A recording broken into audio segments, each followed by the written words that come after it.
46A. If transmissions are being monitored during battle. No uncoded messages on an open channel.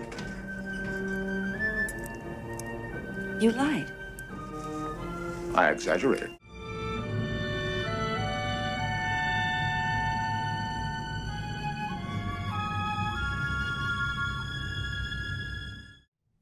Hello everyone and welcome to my channel. I don't know if you've noticed, at least from the background on shelf number 3 here, I am a big Wrath of Khan fan. Star Trek The Wrath of Khan was my first Star Trek movie back in the day. The one VHS tape that got played over and over and over again.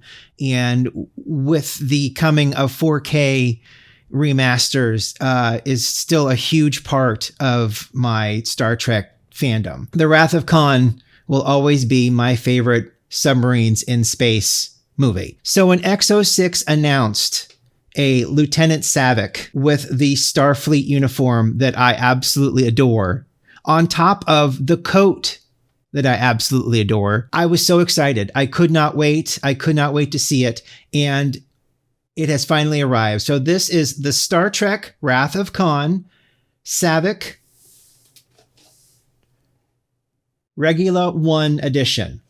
Now, I met Kirstie Alley. I was very privileged to do so at a Star Trek convention. I got her autograph. She was a lovely lady. She was a wonderful actress. I enjoyed her in Cheers. And I think she was in Look Who's Talking, which was another movie that I watched a lot back in the 80s. And unfortunately, she has passed away. But I was very fortunate and privileged to be able to meet her at a Star Trek Comic Con in Vegas. And just an absolutely lovely lady. Was very happy to be there. She's definitely one of my favorite actresses from the 80s. And yeah, to be honest, at one point, this was not the most expensive Wrath of Khan Saavik figure.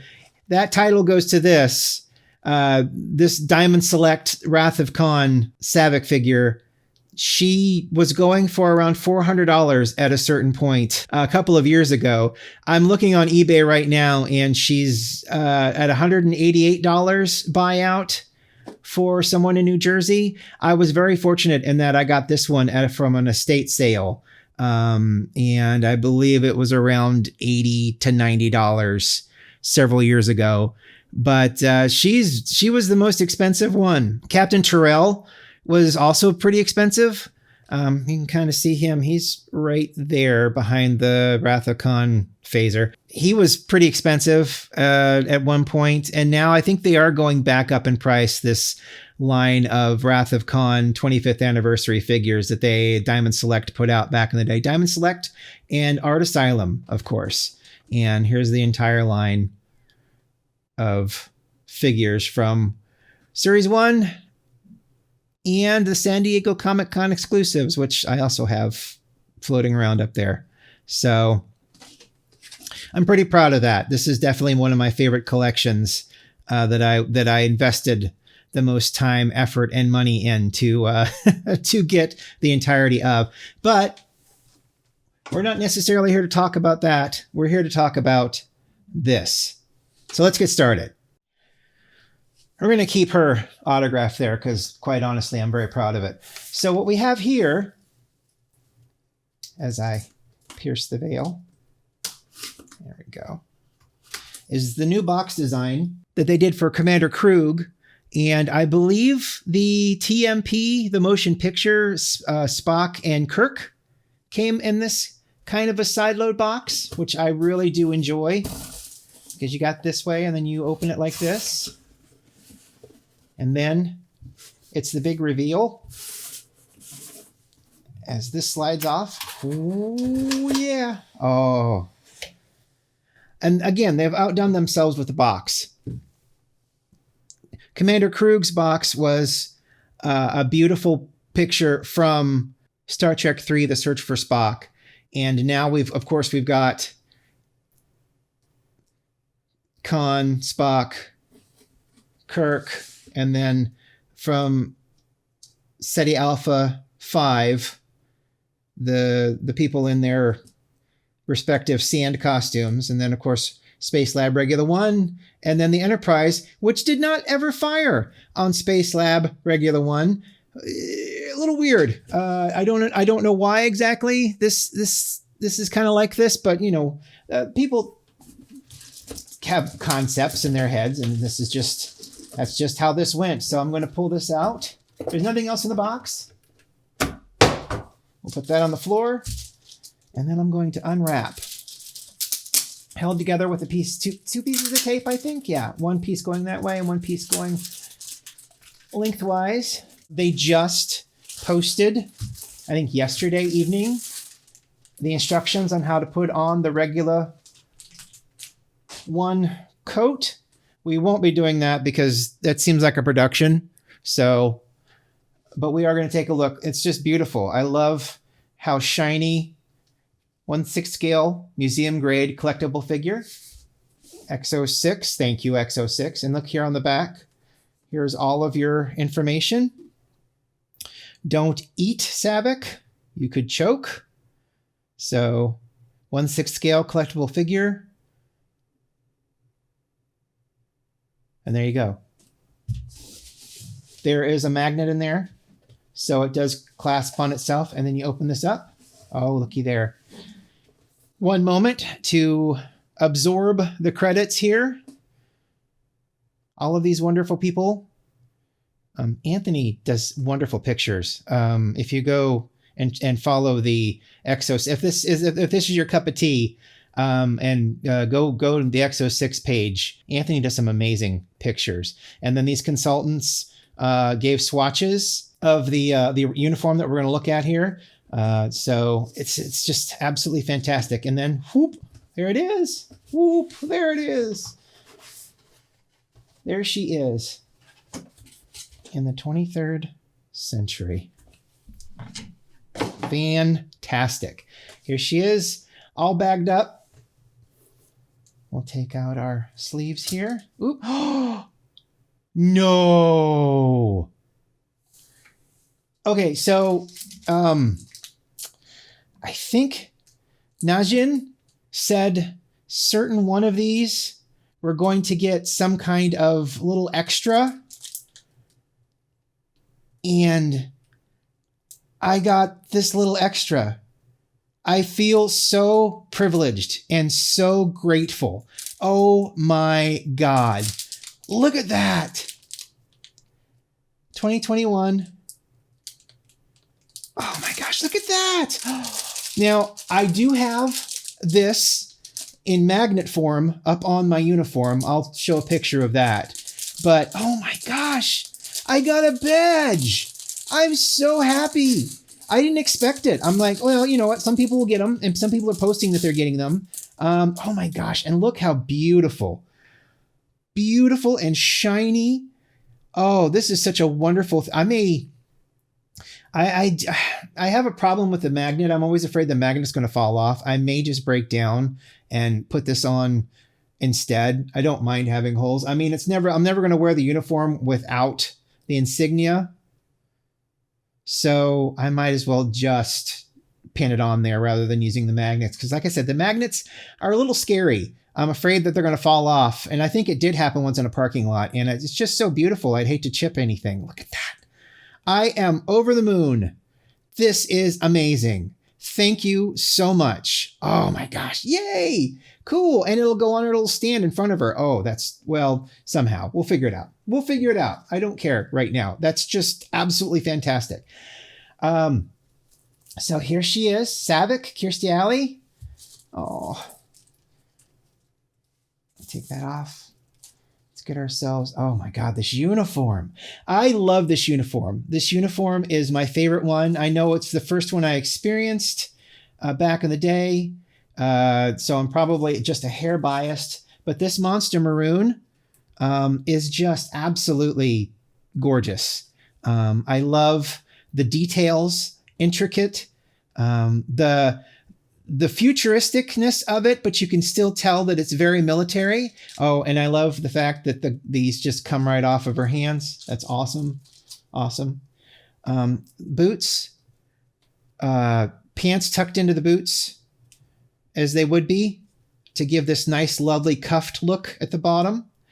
And then we've got her face. See if I can zoom in just a little bit. There we go. Oh my gosh. The eyes. The eyes are just crazy how beautiful those eyes are. That is absolutely fantastic. Wow. And the sculpt and the hair. Look at the hair. Wow. I mean, in the camera, it looks like real hair. I mean, here it does look like, it looks like what it is. But the camera actually makes it look like it's very real hair. Just the sculpt is gorgeous. The lipstick.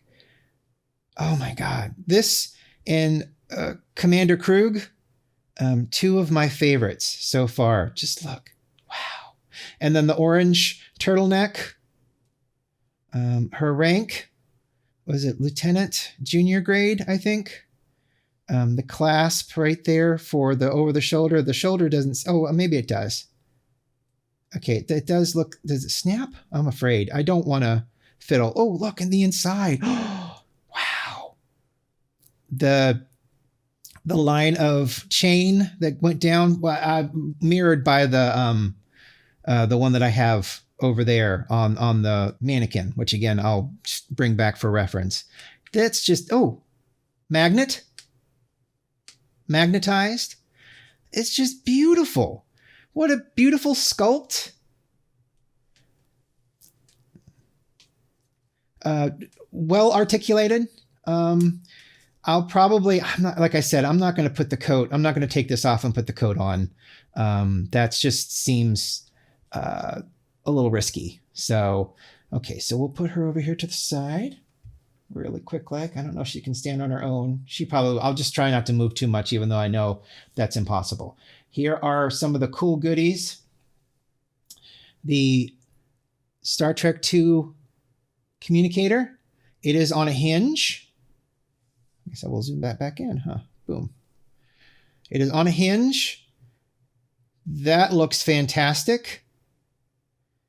It's really weird how they kind of went more industrial for this communicator type. On a nice little hinge. It's meant to go in the pocket of the Regula One jacket, which we will get to. I'm sure it's behind everything there. The hand phaser, the Type 2, which does have a Type 1 attached to it. You can kind of, it has a Type 1 attached. You can kind of see where it breaks off right there. Of course, it doesn't do that here, which is absolutely fine. It makes sense. It's very small. But yeah, there's all your settings. There's a little knob to adjust your settings. If the Type 1, I think the button's there, but of course it has a trigger. Beautifully sculpted, beautifully crafted. Oh my gosh. To say that this is my favorite is doing a disservice, because it's just, and then you've got, I'll back out here, hang on. You've got your various hands, Vulcan, salutes, fists. I think this probably maybe holds the phaser. Yeah, that'll hold, this hand will hold the phaser. That hand will hold the tricorder, which is deep in here, I'm sure, on the second level, which we will get to right now. Oh, I'm so excited. Look at this. Look at this coat. Oh, I kind of wish, and I know that this is just me spitballing here, the Captain Sisko came with a little block. Oh, which probably could be this, really. But it came with a little block that you could set his vest on, because you could either have the zip-up coat part of his uniform or his off-duty vest as well. But, oh my gosh, we're taking this out because it is absolutely fantastic. Oh, did that happen to this too? Hang on. See, these are little extra clasps. And I can show you the clasps. So the clasps are here. And I guess they sent extra clasps just in case, which I will always appreciate. However, we'll get this out. It's a beautiful coat. It's over-designed. The movie made it over-designed as heck, but let me get the zipper down just a little bit. There we go. Wow. I love this coat. I've loved this coat since I saw it on The Wrath of Khan. I would love to have this coat somehow, some way. It's just an over-designed away jacket. It does not unzip because it would have, this zipper is very small and I can't imagine trying to re-zip that. So it is, I think it's stitched at the bottom so that it doesn't unzip all the way. These are all pockets that are working. This one's got foam in it. This one's also got foam in it to make it puffy. So there's your phaser holster. There's your pocket for your communicator. It was right in there. I'll put this is going to be right next to the figure. So, and then you've got this really fun insignia. That's Earth, I do believe. I don't exactly remember what that refers to. And this band is for her rank. And it's just all of these very intricate small parts. And like I said, these are little replacements that you can glue on if something were to break or fall off. It appears everything is on here the way it should be.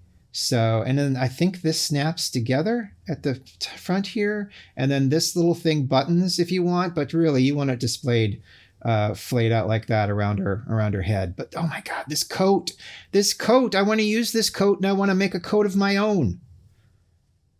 I love it. I absolutely love it. That's fantastic. Okay.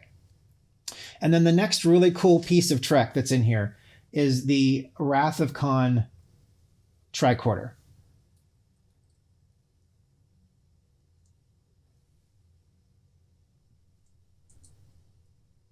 It's got a display on it. You hold it like this in the hand, and then you read it like that. Your sensors are out here. It's just very odd.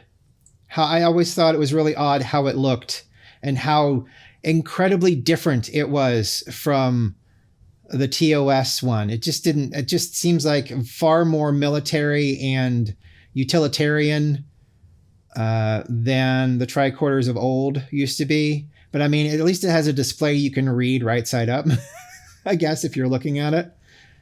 It's absolutely beautiful. It's got this wonderful strap on it that'll go around her shoulder. Oh my gosh. This is exciting. This is gorgeous. I can't believe how amazing this is. Okay. And then the rest is a stand. So this is, it's textured. Usually they're stickers inside, but no, this is a textured bottom. It's got depth. Look at that. So, and then she gets a waist grabber that everybody I've seen has been complaining about. I personally like the waist grabber. I don't mind it. This piece, where's the back? That's the back. So this goes in here like this. Clips in. It goes in between two, so it's like a gap in the teeth, really. There, it clicked on. So, and then this goes around her waist. And, everybody's got their preferences, and there's nothing wrong with that. It just seems like more people complain than not. So, and I like how Nanjin likes to fire back. So I want to look at the insignia here. Look at this. Boop. Amazing. Oh, those were her ranks. So if her rank accidentally fell off in shipping, yeah, looky there. Or yeah, the rank. So that's her. Oops, sorry. There's her ranks right there in this bag, just in case. So, and then the belt.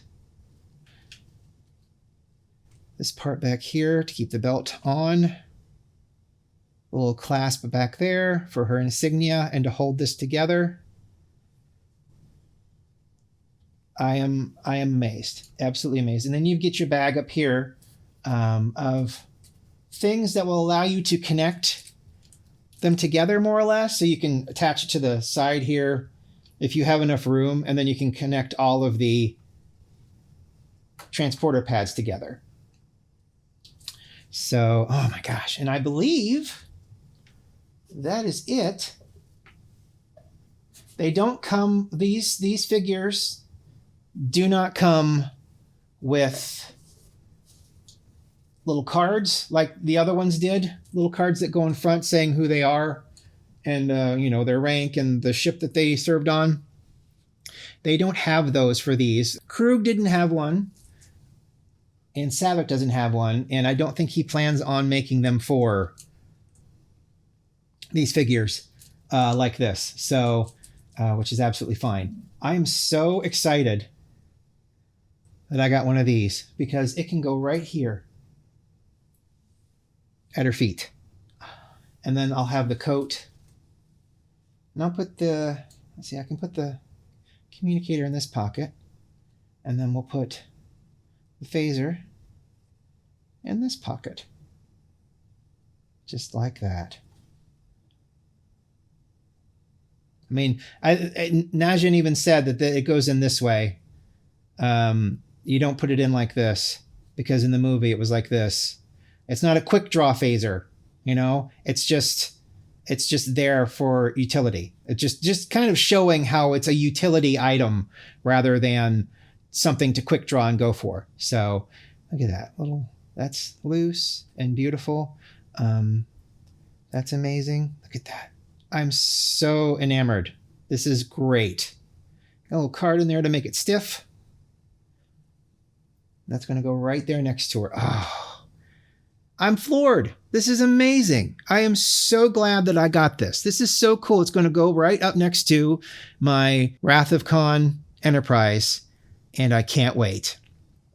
Thank you so much for watching. Let me know what you think. These are expensive. I am aware of that. I probably have one more in me that I really want. I want the bones. I mean, definite get is the bones from the motion picture. That way, when my giant TMP Enterprise shows up next November, I'll be able to display them all together. And I'll have a video for that too whenever that happens. And when McCoy comes, I'll show him off too. But thank you so much for watching. I really appreciate it. I hope you have a great day. Bye.